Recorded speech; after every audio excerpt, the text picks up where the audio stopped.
উপস্থিত হয়েছি এখানে, এই যে বড় বড় ছেলেগুলো বাচ্চা যাদের দেখছে, আমরা 1993 সালে আমরা এখান থেকে মাধ্যমিক পরীক্ষা দিয়েছিলাম। 1995 সাল পর্যন্ত আমরা এখানে উচ্চ মাধ্যমিক পরীক্ষা দিয়ে তারপরে বেরিয়ে গেছি। ছোটবেলায় একটা কবিতা পড়েছিলাম, লাইনটা এখনো মনে আছে, ঘুমিয়ে আছে শিশুর পিতা সব শিশুরই অন্তরে। অর্থাৎ সম্ভবত কবি গোলাম মোস্তফার লেখা কিশোর কবিতা হবে স্যার। ওই লাইনটা হৃদয় ছুঁয়ে গেছিল, তাই সেটা এখনো মনে আছে। ওই বাচ্চাগুলো যে সময় ছিল, আজকের আমরা সেখানে এসেছি। বাস্তবে প্রত্যেকটা শিশুর মধ্যেই একটা বাবা অর্থাৎ পিতা বাসস্থান করে। আমরা আজকে সে জায়গায় এসেছি এবং কোনোভাবে আমাদের মনে হচ্ছে এই 93 সালের ব্যাচের আমরা যারা যারা আছি, যে আমরা যেখান থেকে ছোটবেলা থেকে 5 থেকে 12 পর্যন্ত এই 8 বছর প্রায় যে স্কুলের সঙ্গে আমরা সম্পৃক্ত থেকেছি, সেই স্কুলের জন্য আমাদের কিছু করার একটা তাগিদ আমরা অনুভব করেছি। আমরা 93 ব্যাচের আমরা যারা আছি, এর আগে আমরা বিভিন্ন সমাজসেবা সেবামূলক কাজের সঙ্গে যুক্ত থেকেছি, এখনো আছি। কিন্তু এটা মনে হয়েছিল আমাদের জন্যই আমাদের কিছু করা। আমাদের এই স্কুলে পড়াশোনা করেই আমাদের বহু ছেলে বিদেশে আছে, বিশেষ করে তারা স্ব ক্ষেত্রে যথেষ্ট প্রতিষ্ঠিত। এখানে যারা আছে তারাও অত্যন্ত সুপ্রতিষ্ঠিত। সবাই মিলে আমরা একত্রিত হয়ে আমরা মনে করেছি স্কুলের জন্য একটা, আমাদের হেড স্যারের সঙ্গে কথা বলে না, এটা সাহাজি আমরা একটু বলি, বাচ্চারা তোমরাও শোনো, জাস্ট সবার পারমিশন নিয়ে 1 মিনিট সময় নেব। সাহাজি একদিন হঠাৎ স্কুলে এসে ও ফিল করলো যে বাচ্চাদের জন্য একটু জলের ব্যবস্থা করা যায়, কারণ এই স্কুলটায় আমরা তোমাদের মতোই ক্লাস 5 থেকে বড় হয়েছি, আমাদেরও একটা ফিলিংস রয়েছে। এই যে সাহাজি প্রস্তাব দেওয়ার সাথে সাথে একদিনে বাবনদা একদিনে আমাদের গ্রুপে ও শুধু লিখলো, গ্রুপে মিটিং এ একদিনেই কালেকশন হয়ে আমরা এইটা করতে পেরেছি। এই বন্ডিং সবসময় মাথায় রাখবে বাচ্চারা। শিক্ষকরা যেমন বাবা মার মতো পূজনীয়, তারা যা বলবে চোখ বুঝে শুধু এগিয়ে চলো পাথেও করে, ব্যাস তোমরা উন্নত হবেই। তোমরা এবার বাবনদার হাতে ব্যবহার করবে এবং গরমের সময় যাতে একটু ঠান্ডা জল আমরা প্রত্যেকে পেতে পারি সেই ব্যবস্থা করা হয়েছে এবং তোমরা নিজেদের মতো করে ব্যবহার করবে। স্যারেদের কাছেও আমাদের অনুরোধ যে স্যার আপনারা এটাকে সঠিকভাবে রক্ষণাবেক্ষণ করবেন। আমাদের মধ্যে উপস্থিত হয়েছে অনেক স্যার রয়েছে আমাদের শ্রদ্ধেয় আমাদের চেয়ারম্যান রয়েছে শ্রী প্রবীর শাহ মহাশয়। তোমাদের কাছে অনুরোধ করবো, আমরা এখনো একত্রিত, 1987 সাল থেকে আমরা এরকম একত্রিত। তোমরাও আজকে একটা শপথ নাও বাড়ি গিয়ে, যে আমিও যখন গ্র্যাজুয়েট হয়ে একটা প্রতিষ্ঠিত হব, আমিও একটা কিছু স্কুলের জন্য সকলের তরে সকলে আমরা প্রত্যেকে আমরা পরের তরে। ধন্যবাদ।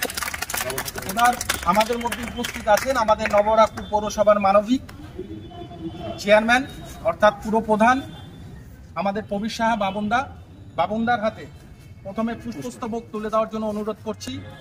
বিদেশ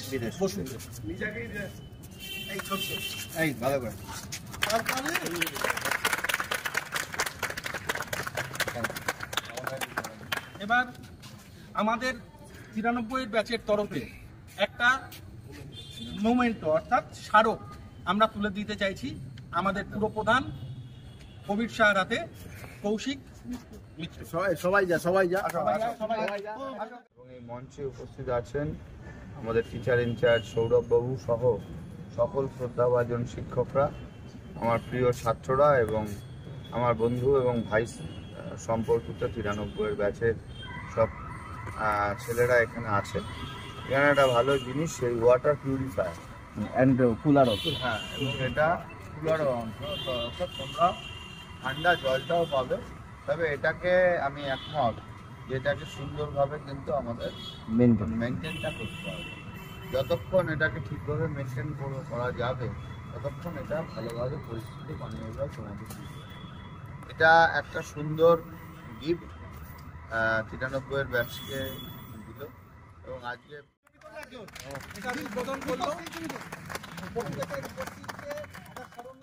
যাই হোক, এখন যারা আসেন বিদ্যালয়ের প্রাক্তন ছাত্ররা, সবার কাছে আমি এরকম অ্যাপ্রোচ করি যে আপনারা আপনাদের বন্ধু বান্ধবদের সাথে একটু জড়ো হন, আবার স্কুলের সাথে একটু যুক্ত হন। যে কোনো একটা ভাবে যদি স্কুলের একটু আপনার উপকারে আসতে পারেন তাহলে খুব ভালো হয়। কারণ সরকার থেকেও আমাদেরকে সবসময় বলা হয় কমিউনিটি আউটরিচ বাড়াতে।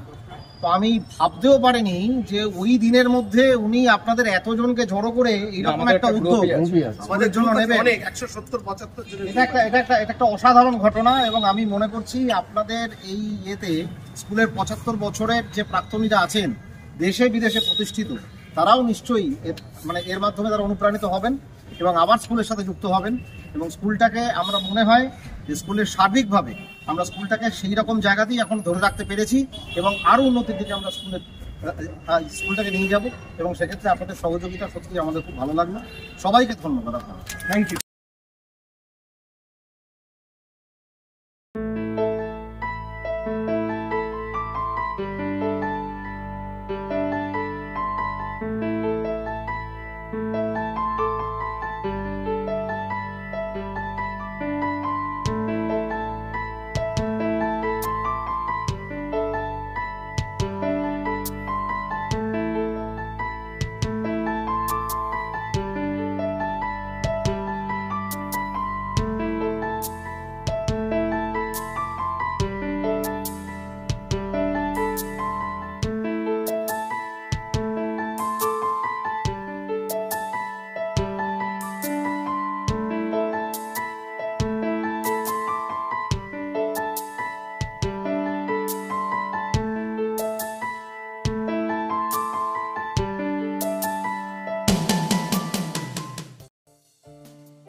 সুখ দুঃখ দিয়ে বুকে ধরিব জড়ায়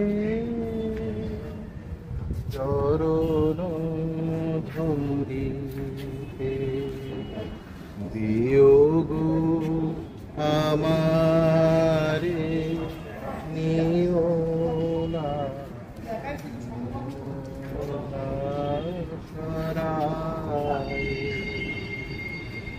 স্খলিত শিথিল কামনার ভার বহিয়া বহিয়া কত